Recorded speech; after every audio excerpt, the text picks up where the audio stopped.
Now we get to the fun part, which is actually taking derivatives. So we'll start off by calculating delta. So the delta of a European call option is the rate of change of C of ST. So again, remember, this is the actual Black-Scholes pricing formula. So even though I've written it here as C of S comma T, it's really a function of all of the 7 variables that I had on the first set of slides. And I'm going to take so it's the rate of change with respect to the asset price S. So how much does the value of the call option change as the price of the underlying asset changes? And so mathematically, I can write that just as delta is equal to the partial derivative with respect to S of the Black-Scholes pricing formula for a European call option.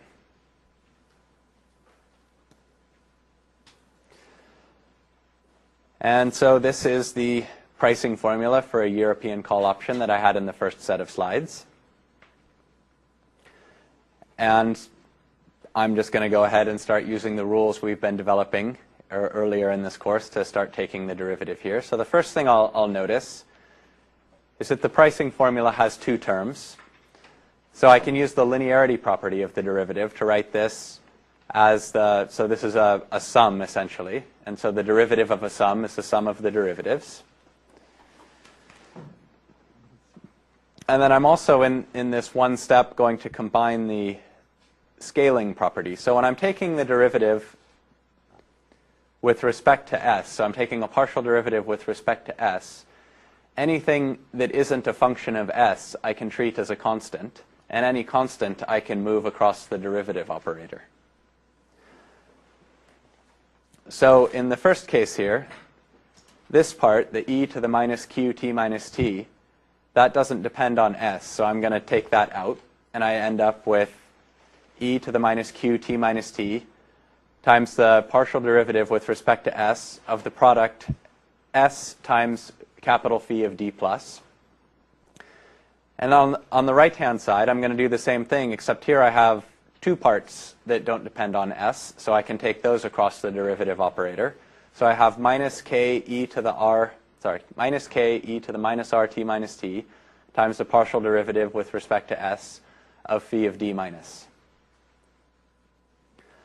And so the next step here is both Phi of d plus depends on all of the arguments of the Black-Scholes pricing formula, including S, and so does d minus. So this is, I'm going to look at and say that's the product of 2 functions of S. That's S, which is a very simple function of S, and Phi of capital D plus. So I'll have to use the product rule on the first term.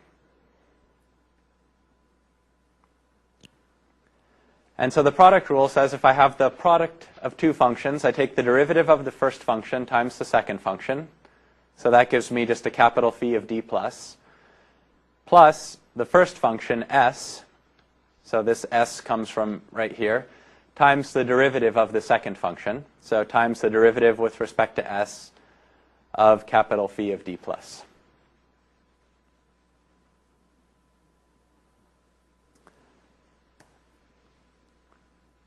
So now I have a pretty complicated formula. So what I'm going to do is kind of attack pieces of it, and then we'll be able to put all of those together to get an expression for delta in the end.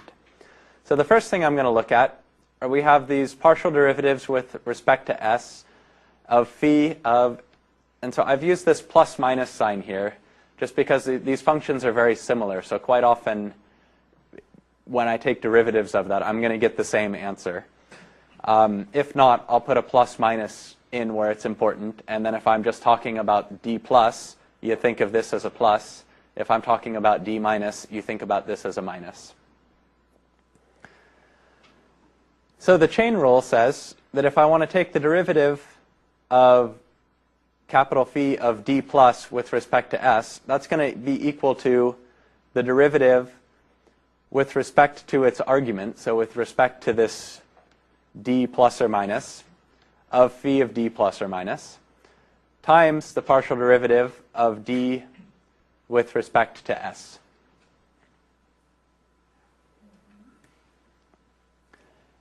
And now remember the definition of capital Phi was just we were integrating from minus infinity up to d of this function lowercase v of x dx. And so I like to use the shorthand notation, little phi of x, for this function here. Just it saves me writing some stuff. Also, it's less likely that I'm going to make a mistake if I just have to write that down rather than this whole expression. And we saw in the second week how I could take the derivative of something like that. So it's just the derivative of an indefinite integral.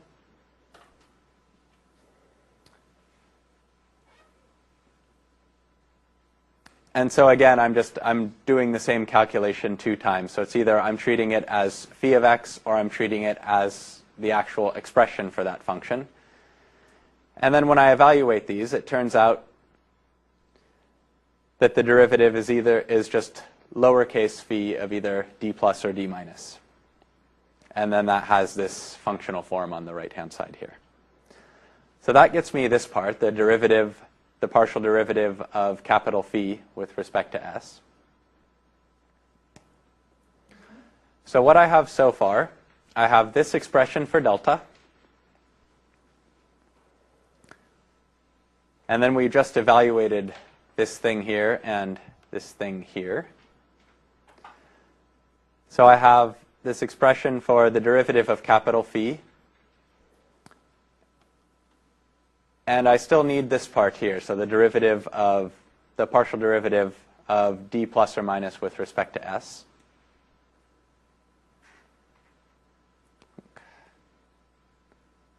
So I have the first term here is this guy. And now to get the full derivative, I still need to evaluate the derivative of d plus that kind of came out by the chain rule. So I'll move one step ahead with our formula. So I'm going to substitute this result here, this result in the second line, into the first line to update my expression for delta. But I still have this partial of d plus with respect to s and partial of d minus with respect to s. So that's what I'm going to do in the next slide. So I need to compute the partial derivatives of d plus and d minus.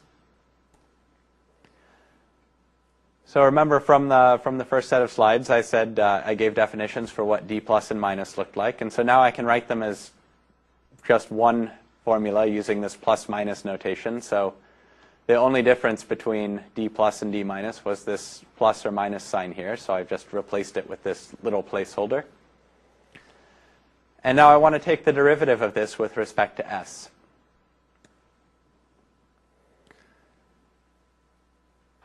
And so I'm going to make a little simplification here. So if I have a sum in the numerator, I can write this as log of s over k divided by sigma times the square root of t minus t. So that'll be one fraction. And then plus r minus q plus or minus sigma squared over 2 times t minus t divided by sigma square root of t minus t. So that's a second fraction. I'm just adding those two fractions together. And so the reason I'm going to want to do that is because after this s here only appears in the first one of those fractions. So what I'm going to end up with is I'll want to take the partial derivative of the leftover part with respect to s, but there's no s's in this part, so I can treat that as a constant. So this term on the right-hand side, that's just going to go away. That'll be equal to 0. And then I'm left with 1 over sigma times the square root of t minus t times the partial derivative with respect to s of the log of s over k. So I'll do a little substitution here. So I'll let u equal s over k.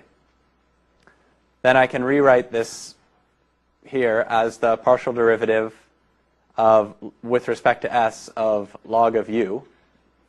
And so by the chain rule, that's going to be the derivative of the log times the derivative of u with respect to s. So the derivative of log of u is just 1 over u. And then I have this partial u partial s.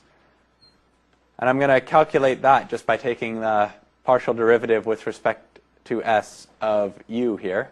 So that's going to be 1 over k. So what I'm left with is 1 over sigma square root of t minus t, k over s, So u was s over k. If I take 1 over that, I get k over s. And then times 1 over k, which is just this partial derivative, partial u, partial s, which popped out because of the chain rule. So we'll see that the k's are going to cancel here. And I end up with the partial derivative with respect to s of either d plus or d minus is just 1 over s times sigma times the square root of t minus t. So in this case, I was able to get both of those calculations because the plus or minus bit didn't depend on s, so that ended up being 0. So it wouldn't matter if I was taking the derivative of d plus or d minus. I'm going to get the same expression here. So putting everything together, all I need to do now is I have this is my most up-to-date expression for delta, but it still has this partial derivative of d plus and d minus with respect to s. But that's exactly what we calculated on the previous slide here, so I just have to put a 1 over s sigma square root of t minus t into here. Oh, whoops, I guess I had it on the next line. And so that's going to give the following expression for delta. So I'm going to get e to the minus q t minus t times capital phi of d plus. And then I have the rest of this in light gray. Because if you look in the textbook, this is the entire... Oops, maybe I get it backwards. Nope. Just the part in the dark black is the entire expression for delta. But we still have these other terms left over. And so in the next set of slides, I'm going to go through an argument about why that's going to be equal to 0.